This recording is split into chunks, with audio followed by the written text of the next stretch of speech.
हम सब SARS-CoV-2 विषाणु के प्रकार सब के बारे में सुन रहल छी जे कोविड-19 के कारण बने छे। हमरा सबके कतेक चिंतित होबे के चाही आ की खोप सब एहि प्रकार सबसे सुरक्षा प्रदान करे छे। विज्ञान 5 में अहाँ के स्वागत अछि। हम विस्मिता गुप्ता स्मिथ छी आ ई विज्ञान 5 में WHO के बातचीत अछि। इहे प्रश्न सबके आई जवाब देती WHO के प्रमुख वैज्ञानिक डॉक्टर सौम्या स्वामीनाथन। स्वागतम सौम्या। धन्यवाद विस्मिता। विज्ञान 5 में फेर अहाँ संगे आबि कऽ खुशी लागल। सौम्या, हमरा सबके बताओ कि हम सब एहि प्रकार सबके बारे में की जानै छी। हमरा सबके कतेक चिंतित होबे के चाही आ की विषाणु के बदलनाइ असामान्य छै। वर्ष के शुरुआते से हम सब विषाणु पर नजर राख रहल छी आ हम सब जाने छी कि ई बहुतो रास बदलाव से गुजरले या आ एहि से पहले सेहो कतेको रास बदलाव भ चुकल छै।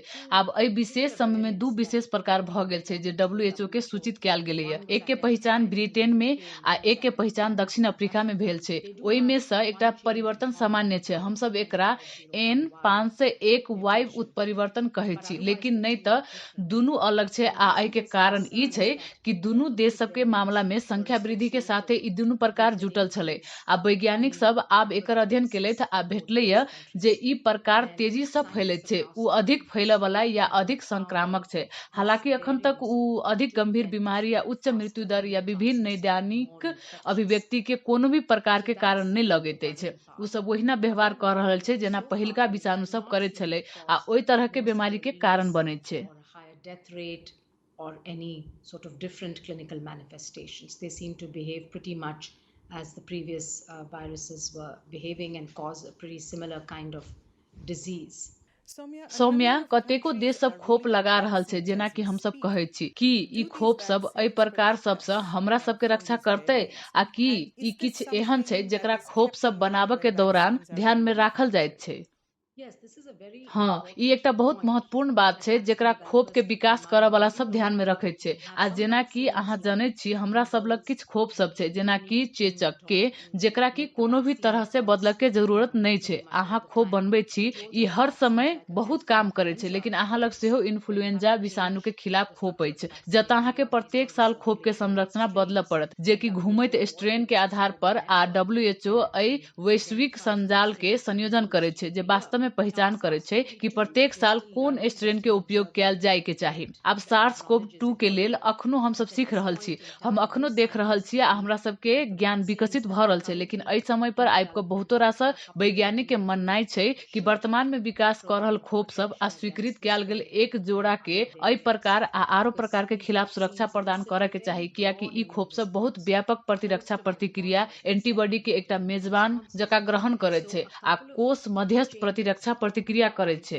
आ तै से विषाणु में किछ बदलाव या उत्परिवर्तन एहि खोप सबके अप्रभावी नहीं बनाबे के चाही, लेकिन अखन दुनिया भर के प्रयोगशाला में चल रहल अध्ययन वास्तव में एकर पुष्टि कर रहल छै आ एहि छोट संभावना के कि शायद ई एहि दुनू में से एक या दुनू प्रकार के मुकाबला में कम प्रभावकारी छै। आई काल जे तरीका से ई खोप सब विकसित कैल जाय छै, वास्तव में एंटीजेन आ खोप सब के रचना के बहुत जल्दी से बदलनाइ संभव हेतै। सौम्या, एहि महामारी में दुनिया एहि स्थिति में छै जत लगभग हरेक दिन नया सबूत अबैत छै आ हम नया चीज सब सीख रहल छी, लेकिन साथे हम अपन रक्षा के लेल वास्तविक समय में काम करऽ पड़त। तो हमरा सबके बताओ कि नया प्रकार सब के साथ एहि नया परिदृश्य में आदमी सब अपन सुरक्षा केना क सकै छै आ सरकार सबके की करऽ के चाही। तो हम सब एहि प्रकार सब आ पिछला प्रकार सब के बारे में की जाने छी कि विषाणु अखनो भी ओहिना ही व्यवहार कर रहल छै, ई ओहिना फैल रहल छै आ जतेक बेसी हम सब एकरा मनुष्य सबके भीतर फैल के आ गुना करे के मौका दै छियै, ओतबे बेसी संभावना ई छै कि अपना आप के बदलते, जे कि प्राकृतिक गुण छै। ते हमरा सबके वास्तव में अखन आरो ध्यान केंद्रित करे के आ ओइ पर हमला करे के आ सुनिश्चित करे के जरूरत छै कि हम सब किछ कर रहल छी जे हमरा सबके फैलावट कम करे के लेल क सकै छी आ हम ओइ बात सबके जाने छी जे काम करे छै। हम सब ओइ परीक्षण के बुझे छी जे पहचान करे छै जे कि संक्रमित छै, जे ओकरा सबके सहयोगात्मक अलगाव उपलब्ध कराबे के लेल सक्षम छै, नजर राखब में आ संपर्क के पता लगाबे में आ सब संपर्क में रहल सबके एकांतवास में राखब में ई सुनिश्चित केनाइ जे आदमी सब भौतिक दूरी के पालना केनाइ जारी रखे छै, भीड़ भाड़ वाला जगह सब परहेज करैत मास्क प्रयोग केनाइ, बंद जगह सब परहेज केनाइ, जत बहुते आदमी सब होय हाथ धोनाइ, स्वास्थ्य शिष्टाचार, घर पर रहनाइ जो अहाँ बीमार छी, ई सब चीज एक साथ निश्चित रूप में प्रसारण के नीचा आना में फर्क पड़े छै।